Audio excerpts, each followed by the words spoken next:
Many English learners find themselves puzzled by the subjunctive tense.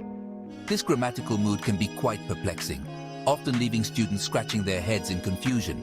It seems like a secret code, rarely used and even more rarely understood. The subjunctive is often hidden in the shadows of more commonly used tenses, making it feel like an enigma. However, the subjunctive is an important part of the language, adding a layer of formality and precision to your speech and writing. It allows you to express hypothetical situations, wishes, and suggestions with a level of clarity that other tenses simply can't provide. Think of the subjunctive as a special key that unlocks a hidden door in English. This key opens up new possibilities in your communication, allowing you to convey your thoughts more effectively. This door leads to a world of expressing wishes, possibilities, and suggestions with greater nuance. Imagine being able to articulate your dreams and hypothetical scenarios with ease and elegance.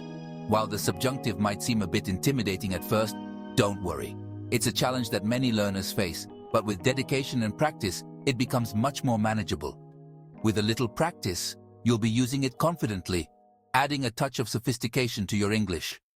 You'll find that your ability to express complex ideas and emotions will greatly improve. Just remember, even native speakers sometimes struggle with the subjunctive, so you are not alone on this journey. Embrace the challenge, and soon you'll unlock the full potential of your English language skills. So where exactly does this elusive subjunctive tense like to hide?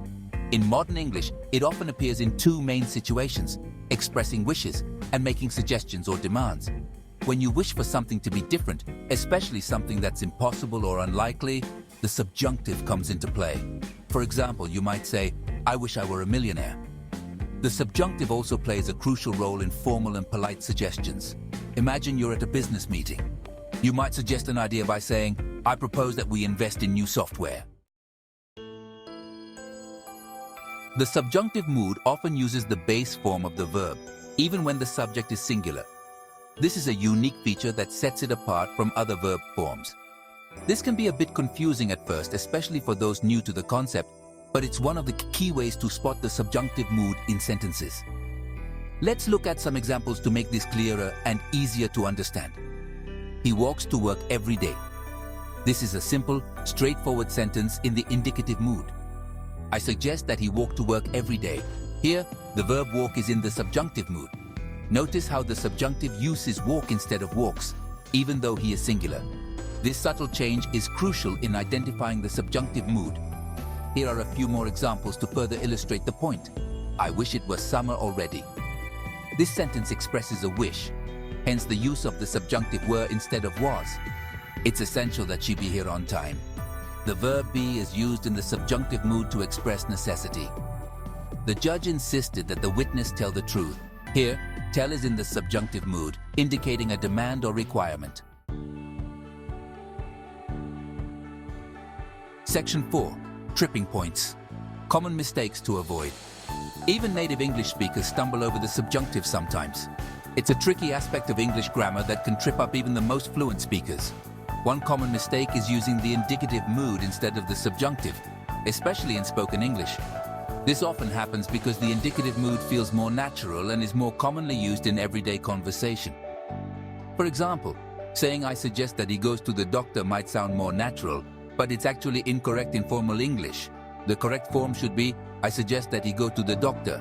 This small change can make a big difference in how your English is perceived. Another common error is forgetting to use the base form of the verb in the subjunctive.